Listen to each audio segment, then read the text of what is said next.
Thanks for watching CBS 8 Plus and welcome to this Throwback Special. I'm Carlo Cicchetto. With more than 70 years of broadcasting, we have been able to share so many memorable moments that matter to our San Diego community and beyond. In this Throwback Special, we dive into the CBS 8 archives and find some rare conversations with music stars over the decades. We start with a few interviews with the legendary Harold Kean. In 1958, he talked to Dave and Howard Brubeck. Jazz is an American creation, and for Dave and Howard, bringing it around the world was an honor. In 1964, Gordon Waller of Peter and Gordon told Harold about fans going a little too wild at Westgate Park. 15 people were arrested. In 1965, folk legend Pete Seeger talked about the incredible power of music to bring different people together. And that same year, Harold got to interview Joan Baez, who opened a door into her hopeful activism. Dave, in your recent trip through Europe and Asia, what was the reaction to your music, your jazz music? Well, universally, jazz is accepted, and I found it true that ours was, we didn't get one bad review in all the East, the Middle East, India, Poland, all those places that you wouldn't think were exposed to jazz had heard jazz, mostly through the Voice of America, which they listened to every night, like we eat dinner, they listened to that. Did the audiences get stirred up at all? Was there quite a bit of emotional reaction? No more than you would like. In other words, they didn't have a riot or anything. Don't the intellectuals there consider our jazz a sort of primitive form of music?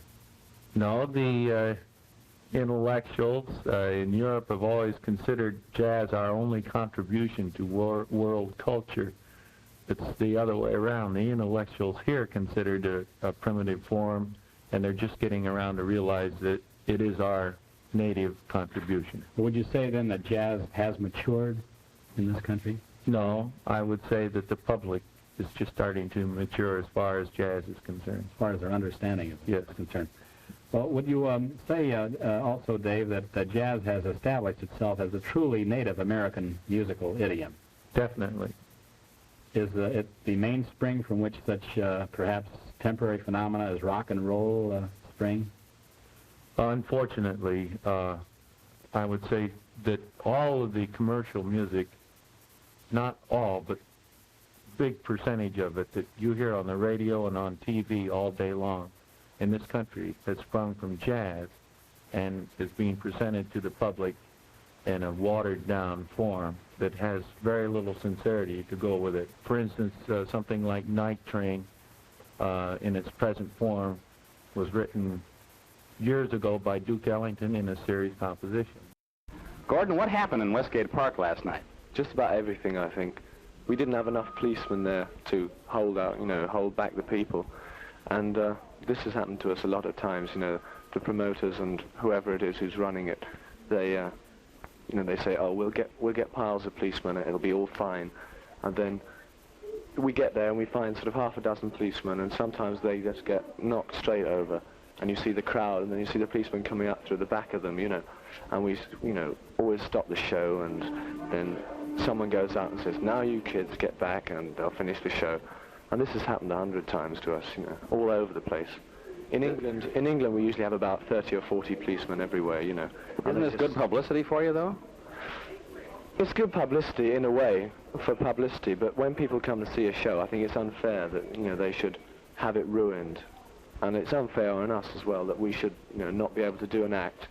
All we were doing last night was sort of saying, this song is called so-and-so, do it, and then someone would come on and say, stop. And even halfway through the songs yesterday, they said, stop the show. And we were looking at them and we said, no, don't be stupid, we're not going to stop. And so they just pulled our microphones out. What I put into the song, a couple of songs tonight, most explicitly, that old spiritual, God gave Noah the rainbow sign, no more water but fire next time. Because I really do believe here, you and me and a lot of other people sitting here in this hall together with many different backgrounds, and yet we were able to sit down side by side and have a lot of fun singing together. Whether we were Catholic or Protestant or Jewish, or whether our parents came from Europe or Asia or Africa. And I don't see any solution to the world but this, that is, The rainbow sign. God said all these colors can be side by side, just as beautiful as anything. And if you don't learn to get along, there's going to be fire next time. Joan, recently you urged a crowd in England not to cooperate in the military draft. Doesn't this sort of border on sedition according to our own laws? I think laws are made by human beings, and if they're no good, then human beings have to remake them, no matter what, you call it. I don't think the draft should be cooperated with. Well, saying that, don't you realize that you're risking a jail sentence?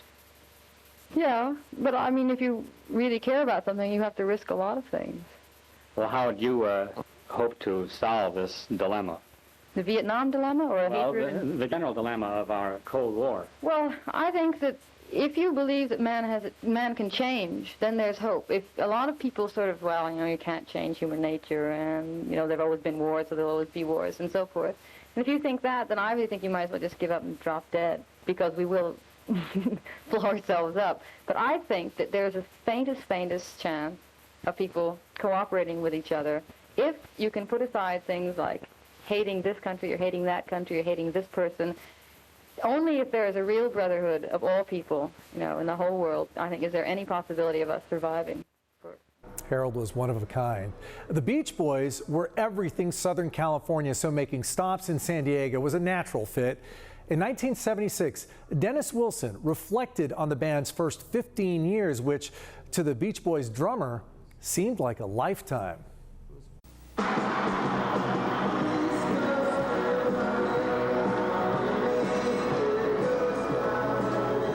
15 years is a long time to be cruising the music scene, but the Beach Boys, their freewheeling tempo and high-pitched harmony can still capture an audience. They proved that last night before 14,000 fans in the sports arena.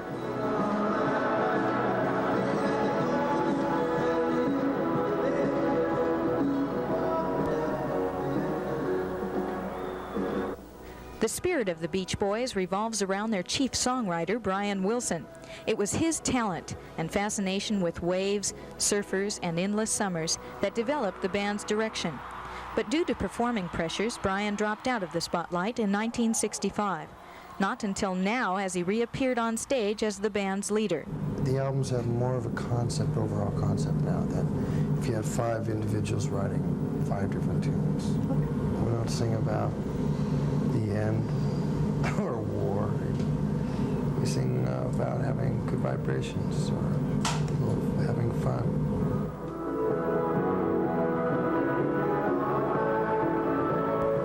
Staying together for 15 years hasn't been easy, but through the hits and flops, the group has learned something. I'm having more fun now as I'm a little older. When I was 17, 18, it was fun, but now it's a ball. As I guess you get older, you have a little more fun with things. You can not take it as serious, enjoy it.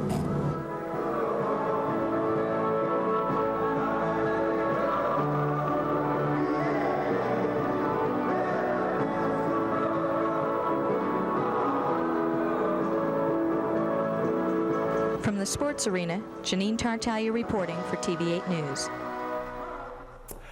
They sold more than 16 million records and were a household name in the early 1970s. But by 1976, Kenny Loggins and Jim Messina had decided mysteriously but amicably to go their separate ways. As it turned out, one of Loggins and Messina's very last performances before a reunion 30 years later was here in San Diego. Sing it with us. You do now. You're breaking up your last concert series. What happens for Loggins and Messina after the series is over? Well, for me, I'm going to be taking some time off to write. I have some ideas in other areas of entertainment that I want to get into, in writing, that is. I also want to write some songs that I'm going to be real happy with. And I need some time to just air my head out and get a new, fresh look on things. You have to air your head out? Well, in one respect, I wish I would, but in the other, I know that I have the material and it's time to keep moving, and I want to keep moving and see what happens, so I'm going to go into the studio and put a band together. Mostly a lot of the people we have now will work with me. And we'll see what happens at the beginning of next year. Their San Diego concert at the Sports Arena last night was their last as Loggins and Messina. They don't like to talk about why they're breaking up, only that they are. Darling, you're the one I look to.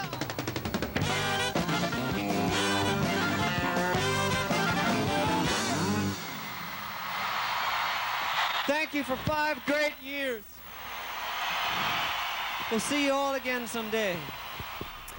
Excess is something that seems to go hand in hand with rock and roll, often to tragic ends. But every time an artist hits a personal low and survives, it's a chance to come back. In 1979, Alice Cooper was kicking a habit, a terrible drinking problem. Carol Kendrick had a chance to talk with Cooper at the airport about the new phase of his life taking flight. And Janet Sapala got to see his new show. He's been described as the Betty Ford of rock and roll, back on tour after kicking a 2-quart-a-day whiskey habit. Alice Cooper has invested almost $1 million in his latest show, Madhouse Rock, a parody of his experiences drying out in a New York sanitarium. I lost like 20 pounds when I stopped drinking, and I'm back down to fighting weight. Actually, running weight. I was like a mile or 2 miler when I was in school, and so I feel great on stage. You know, it's like this show is easily the hardest show we've ever done. I mean, it's twice what Nightmare was. And in this thing, I feel if you beat something, you're allowed to make fun of it. You know, if you're in school and you beat up a guy, you're allowed to make fun of him then, because, you know, he knows you can beat. So I beat alcohol, and I don't see any reason, you know, why not to take a shot at it. The son of a preacher, he says he himself remains an entertainer, not a preacher against the evils of alcohol. But he sounds like a man who's gotten a new lease on life. But I thought that the alcohol was a necessary formula for Alice. Before I'd go on, I would have to have exactly the right kind of alcohol, you know, VO, it would have to be VO, and everything like that. And then when I finally made it my enemy, because it was killing me, I was throwing up blood, I wouldn't tell anybody, you know. And when I made it my enemy, then I had something to fight for, you know. Ladies and gentlemen, the strange case of Alice Cooper. Cooper's production is entitled Madhouse Rock, and that's just what tonight's event turned out to be. A madhouse with a 40-foot breakaway TV screen, a 9-foot cyclops, and dancing nuns. But what about the music, you ask? Well, this production features mostly material from Cooper's newest album, entitled From the Inside, Cooper's opening number.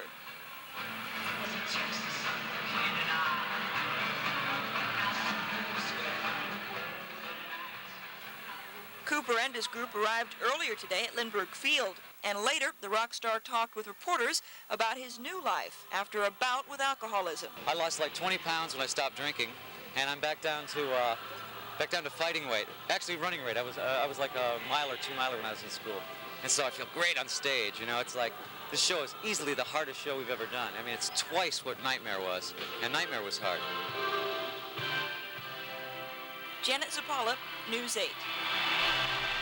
In 1981, Larry Himmel did a series of stories on music and San Diego.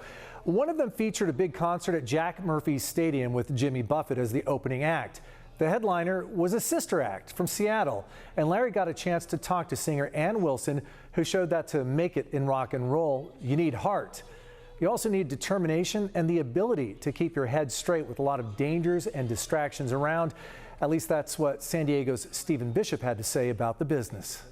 These people, most ranging in age from 15 to 25, have each shelled out $15 for a ticket with an option for T-shirts once inside the gates. They're representative of the record-buying public. Right now, nearly 30,000 people are headed to Margaritaville with singer Jimmy Buffett. Some are living the song's lyrics, wasting away under the hot San Diego sun. But the real attraction, the group they've been waiting for most of the day and part of the night, is Heart. And Heart started their show with a bang.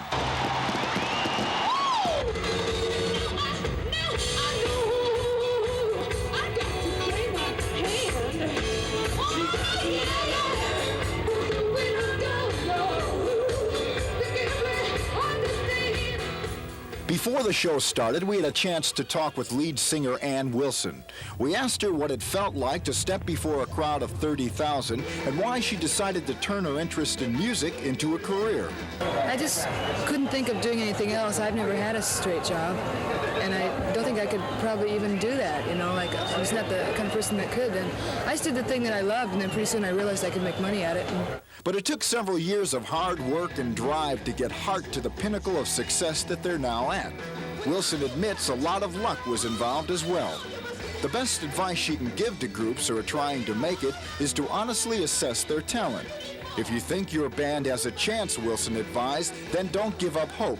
But there's another side to the story. Even if you're the most brilliant person in the world, you might not make it. San Diego is not without its own recording star. He's an extraordinary musical star. Stephen Bishop is here today. Bishop was born and raised in San Diego. He says he's written about 650 songs and admits that getting to the point he's at now was next to impossible. I tried everything, basically. I was, you know, if I went down to a gas station to get gas in my car and I overheard somebody go, "Really? Well, what did you tell A&M Records?" All of a sudden I'd just go, and I'd practically have a cassette in my pocket the entire time, and I'd walk over there and say, "Oh, hi, I overheard you." I mean, I was always ready, and as a result, I just put leads instead of like just putting, you know, my eggs in one basket. I put my eggs in every basket in town. He writes the songs and he plays the shows, a bunch of them. Barry Manilow played San Diego many times through the years, always to an enthusiastic crowd. In 1981, coming to town with a streak of 15 top 10 hits in a row, he let Janet Zappala in on the secrets to his success. Barry Manilow has been billed as one of the most dynamic forces in the entertainment world today and one of the greatest songwriters of our time. Tonight, before an audience of several thousand, Manilow showed why. His style combines meaningful lyrics with catchy tunes, and after having 15 consecutive top 10 hit songs, it's safe to say the combination works. Manilow attributes his success to being able to communicate. I think people listen to what I say. It's not that I am the greatest singer in the world. I don't sing badly, but that's not it. And I'm a decent musician, and I'm a terrific producer. I like the things I produce. But that's not what's making me popular. What's making me popular is that I'm communicating something to all these people.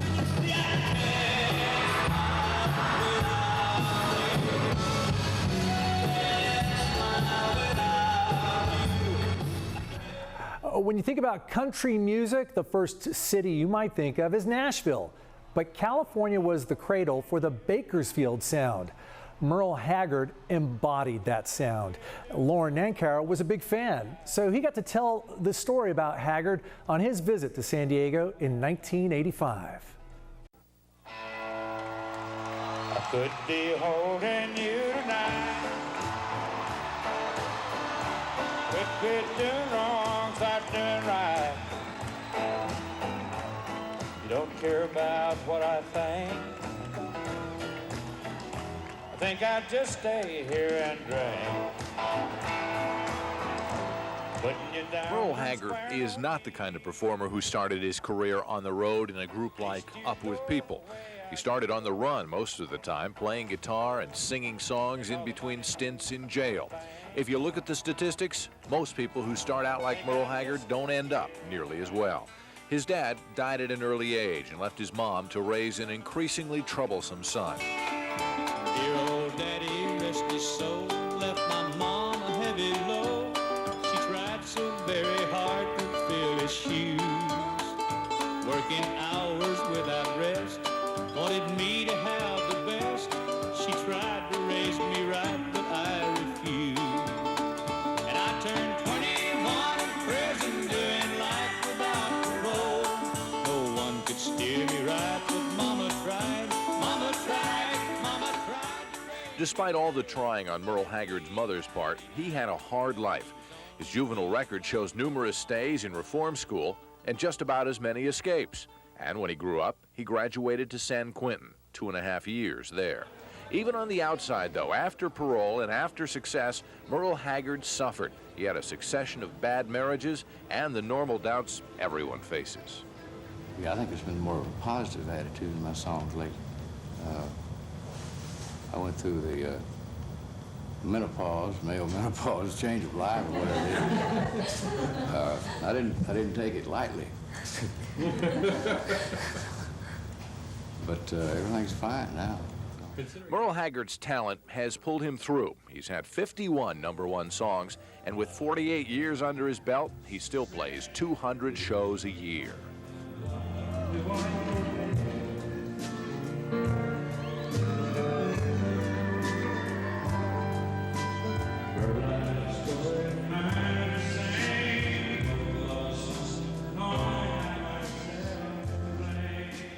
Through the years, his music has told about his life, a troubled, unhappy story. But the story is finally changing. Merle Haggard lives on Lake Shasta now in the mountains, and his music shows happiness. I'm at peace with myself. I really am, yeah. And I'm married, and but this time it seems quite different. We're enjoying it. My health is good. I think one's health being good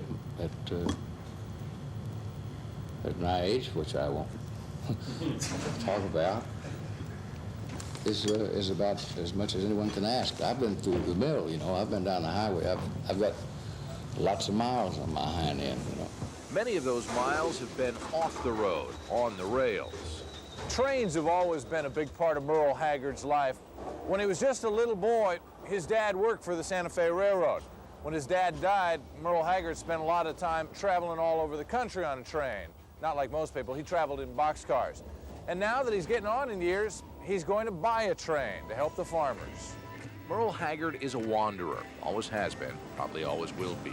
But this train has a clear-cut destination and cause, RFK Stadium in Washington, to raise money and awareness about the mess the American farmers are in. In 1987, the movie La Bamba was a hit in the movie theaters, and Los Lobos were a hit on stage. From the time when Richie Valens was pushed to hide his heritage to when Los Lobos proudly celebrated the culture of American Mexicans in Southern California, it was quite a journey. And here's just a little thought rolling into this story. The time period from now to when La Bamba was released is about 8 years longer than the time between Valens' death and the movie's opening. Your professional name. From now on, it's Richie with a T, R-I-T-C-H-I-E. I got a new last name for you, too. Valens with an S. Richie Valens. How's that grab you? I don't like it. But Richie Valens accepted that as a fact of life in the 50s. To sell records, a name like Valenzuela just wouldn't cut it. He was forced to play down his Mexican heritage to make it big. And make it big he did, before being killed in a plane crash at the age of 17. The music for the movie about Valens' life, La Bamba, is performed by a group that in 1987 doesn't have to swallow its cultural identity. The band, Los Lobos. Their music, rock and roll, and a lot of Espanol.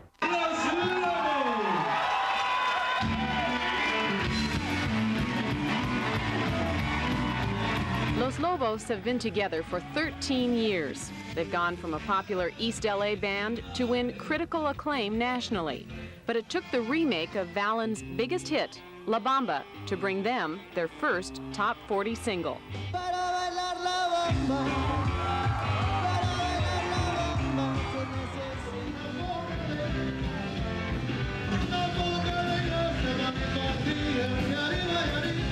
All the situation surrounding the recording of the song and its success has more or less, has a lot more integrity than it being just a novelty sort of song. The band is at its best performing in intimate clubs like the Coach House in San Juan Capistrano, and loyal fans appreciate the fact that success hasn't spoiled Los Lobos. They're going to stay the same, and that's what got them here, and that's how they're going to stay. So they'll always be the guys from East LA? Always. East LA, better known as the Barrio. It's where Los Lobos started, playing at weddings and parties. The band is hoping its popularity can help improve the negative image many people have about Mexican Americans.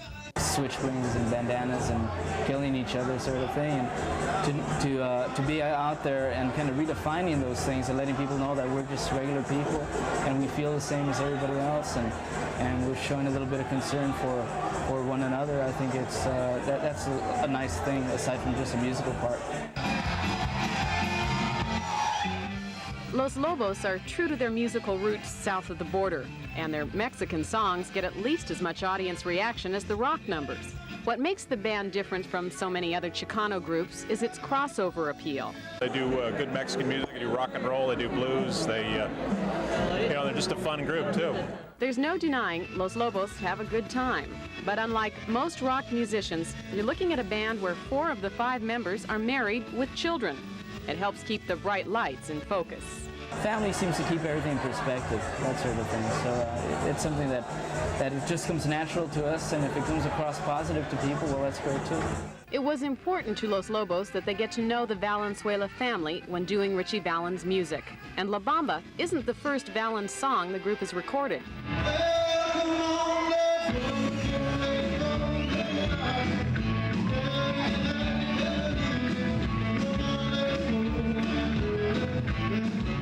Though Valens wasn't a direct influence on the band, Los Lobos say they feel a spiritual connection, continuing the musical legacy cut short by his death. Will the wolf survive? A question that takes on more than just a musical meaning, since Los Lobos means the wolves.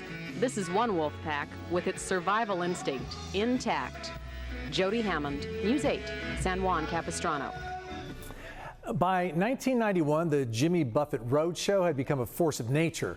Parrot heads flocked to San Diego State to spend some time in Margaritaville with an artist who understood how to put on a concert. Tim Flannery had the chance to sit down for a long conversation about Buffett's music, his fans, and his success. Land sharks are circling. Parrot heads have been sighted. Volcanoes are smoking and tiki torches are lit. That can only mean 2 things. Don Ho is loose in OB, or Jimmy Buffett's back in town. Feeding frenzy in San Diego tonight. Breathe easy, San Diego. It's Jimmy. Back to start his world tour in a place that's close to his heart.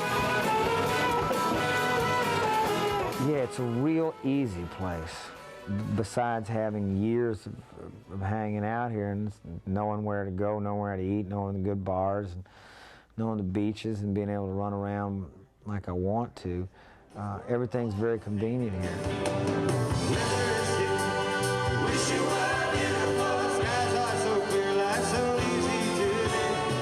Jimmy's been touring for over 22 years, playing and singing songs that have his fan club of parrot heads still flocking in record numbers to hear him. He's been preparing for this tour for months, and though there have been some changes in the format of the show, it's good to know you can still hear some of your favorites. I don't even know where we are. I just went back and got things that I thought would be pleasing to the parrot heads to hear. And we put a little more polish on them. It's a little more Broadway, it's a little more theatrical, but it's still Jimmy Buffett. Jimmy writes songs of places he's been and of people he's met. One song he sings, called I Heard I Was in Town, is a true story of a young musician a long time ago, coming to grips with stardom. I came back to Key West, and I saw bad airbrush T-shirts of me on the streets with my name spelled wrong, and then I realized, like it or not, I'd become a commodity in my hometown.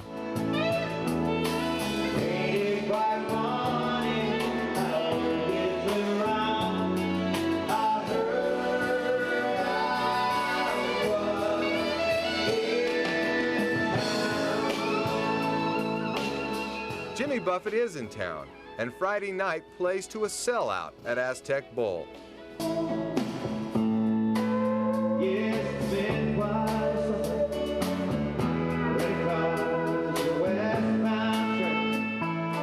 Jimmy Buffett's had quite a few summers of rent-a-cars and westbound trains in his 22-year career, Tonight he starts another one right here in San Diego. And for Jimmy, even though a lot of things have stayed the same over the years, he has had some changes in attitudes.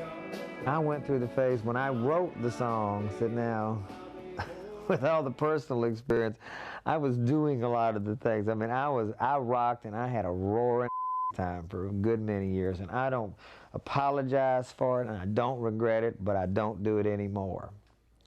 And I wouldn't advocate it to people. I was a lucky boy to get through a lot of this stuff.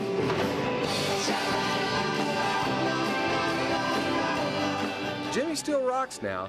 Don't think when you go to a Jimmy Buffett show you're not going to have fun, but at 44 years old and a veteran of the business, he's learned what it takes to stay on top and where his priorities are. I'm more into watching my daughter grow up now, or the challenges that are ahead to keep a viable career and defy the odds, which I do. Jimmy's not only defying odds in the music industry, he's getting rave reviews as a writer. He's been working on a new book about the life of a seaplane pilot. This comes on the heels of his first successful novel, which is called Tales from Margaritaville. He knows how far he's come. It took a nun with 2 rulers, you know, a lot of spankings to get 2 pages of notes out of me in high school. Now I'm sitting here potentially looking at a 400- or 500-page book, and it's amazing to me that I can produce that.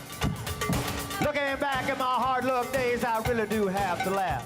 Jimmy's always been stereotyped as a beach bum who'd much rather drink a margarita than anything else. But behind the music, there's a man who's concerned about much more. And if he could, would change a few things. I would concentrate on teaching kids to read as opposed to anything else at an early age, because no matter where they come from, no matter what economic background, reading to me excites the imagination. And if you're not born with a silver spoon in your mouth, it certainly gives you an insight into what's out there, because if you don't read, you're lost. And the other thing I'd do is I'd make anybody that was an elected official who was going to Washington, I'd make them walk by the Vietnam Memorial every day on the way to work before they decided to send people to war, and think about it from the standpoint of what they're affecting.